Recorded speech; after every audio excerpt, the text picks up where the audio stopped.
L'architecture, la philosophie, les arts et les sciences s'y épanouissaient. Alexandrie, ville légendaire de l'Antiquité, sa construction a commencé en l'an 332 avant notre ère. De magnifiques bâtiments ont été érigés, et à quoi ressemblait la vie de ceux qui y venaient, en quête d'un nouveau destin. Parmi ces gens, il est une femme dont l'histoire est partiellement parvenue jusqu'à nous. Les détails manquent, mais son nom était Arknodike. Visible à une distance de 67 km, le phare, avec son éclatante façade en marbre blanc, se dressait à 140 mètres dans le ciel.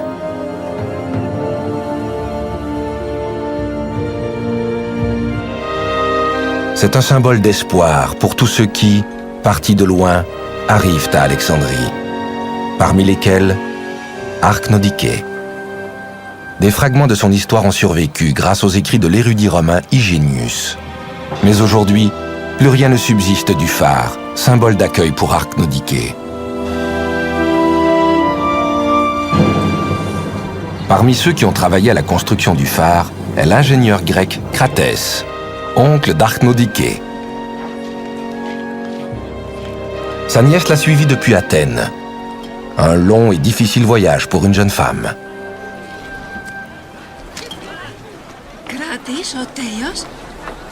Elle ne lui dit pas la vraie raison de son voyage.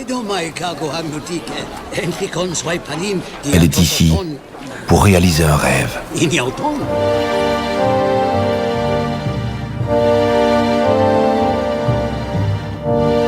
Un rêve qui ne peut se réaliser qu'à Alexandrie, mais comportant certains dangers.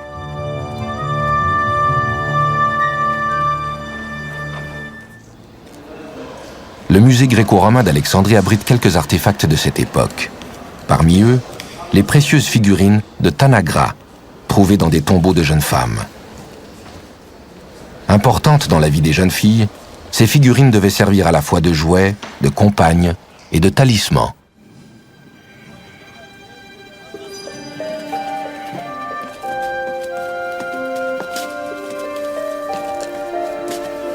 Arknodike a sans doute apporté la sienne à Alexandrie. Mais pour réaliser son rêve, la chance seule ne suffira pas. Si elle est venue dans cette ville, la capitale du savoir à l'époque, c'est pour y étudier la médecine. Un projet inconcevable pour une femme, même dans une ville aussi raffinée. Mais Arknodike a son plan.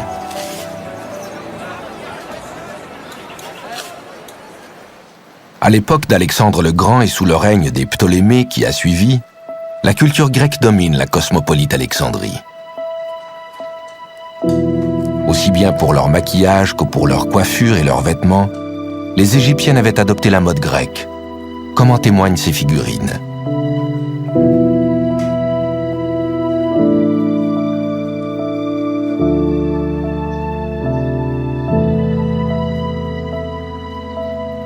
Mais la femme grecque était confinée à s'occuper de sa maison, alors que l'Égypte, de l'époque ptolémaïque, a donné à la femme davantage de place. 200 ans plus tard, l'une d'entre elles, Cléopâtre, obtiendra d'ailleurs le pouvoir suprême. Alexandrie était une ville ouverte d'esprit, un fait à l'avantage d'Arknodike.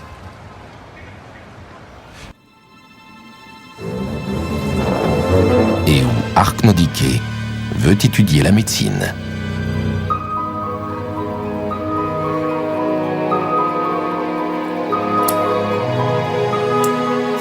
Mais puisque l'on refuse l'accès du savoir aux femmes, elle décide de prendre l'apparence d'un homme.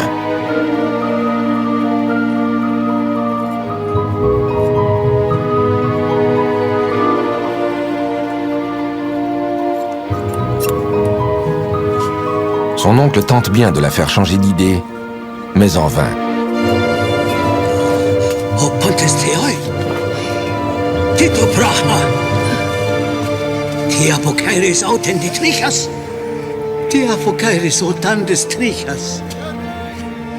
Arknodike est tout à fait consciente du danger qu'elle court. Mais elle est déterminée à accéder à ce monde de la connaissance et du savoir, si près d'elle maintenant.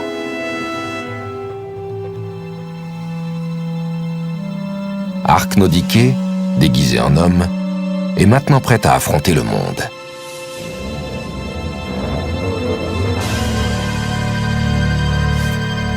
Mais son astuce sera-t-elle convaincante?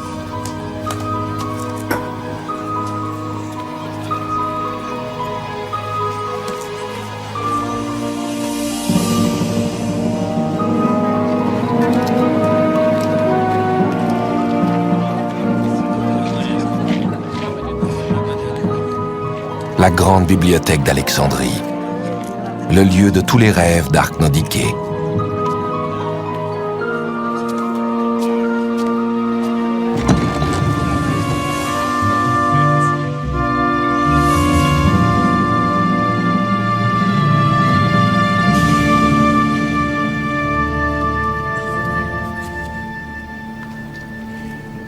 C'est là que les plus grands penseurs de l'Antiquité ont étudié et enseigné.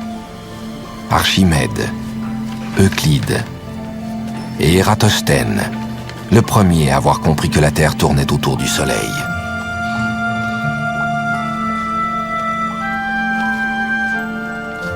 Réputée à travers le monde, la bibliothèque abritait 700 000 manuscrits, la presque totalité des connaissances de l'Antiquité.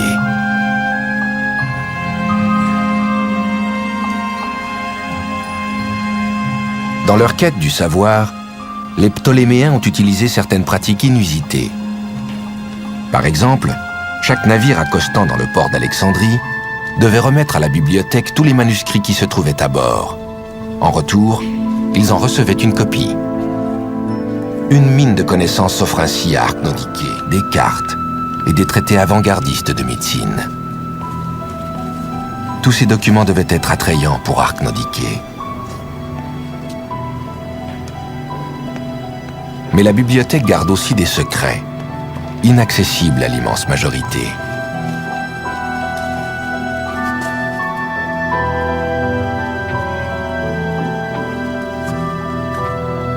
Hérophile, le célèbre physicien grec, enseigne à Alexandrie. Connu en tant que fondateur de l'anatomie humaine moderne, on dit aussi de lui qu'il utilise des méthodes inhabituelles d'enseignement et de recherche.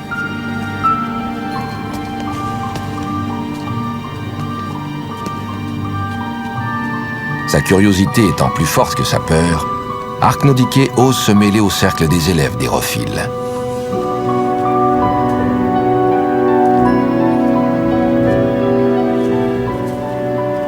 Hérophile a été le premier à découvrir que la pensée et les sentiments prennent place dans le cerveau, que le sang circule à travers le corps. Ces connaissances, il les a acquises par les autopsies qu'il a effectuées sur des cadavres humains. Mais même dans cette cité du savoir, de telles pratiques sont strictement interdites.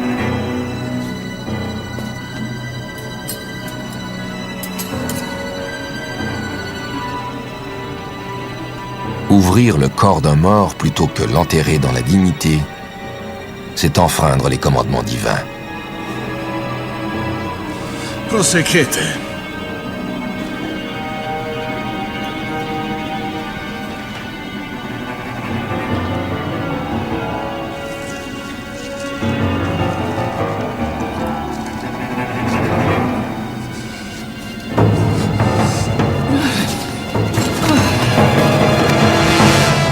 Soudainement, tous les espoirs d'Arknodike semblent s'effondrer.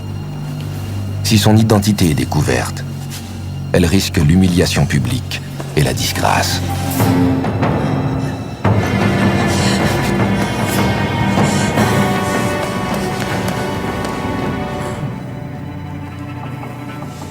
Et, pire encore peut-être, la fin d'un rêve.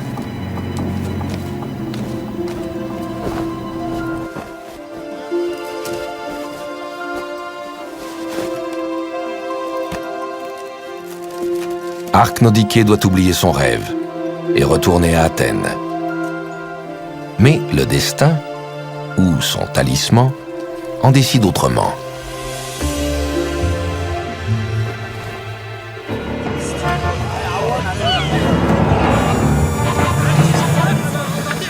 Au chantier du Pharos, une section de l'échafaudage vient de s'effondrer. Cratès, L'oncle de la jeune femme est gravement blessé. Oh, Desponiataki, Heblabe Okrates. O Pantes Theoi! Kratis!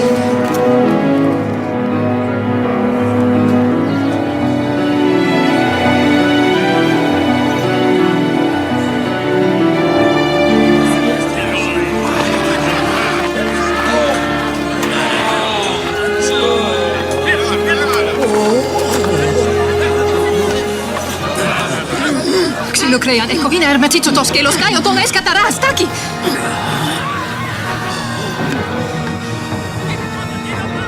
Pantakalos exeiokratis.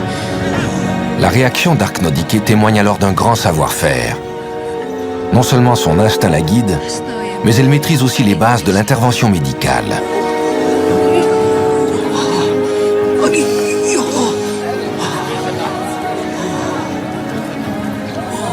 Pistoi voiokratis.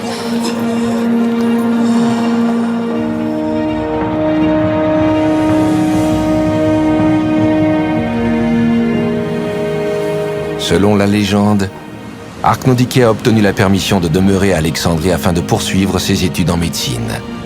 Toteloi ponteus monoi sepitrepo. Tasa pragmata katoi tini. Elle y est devenue la première femme à étudier la médecine ouvertement.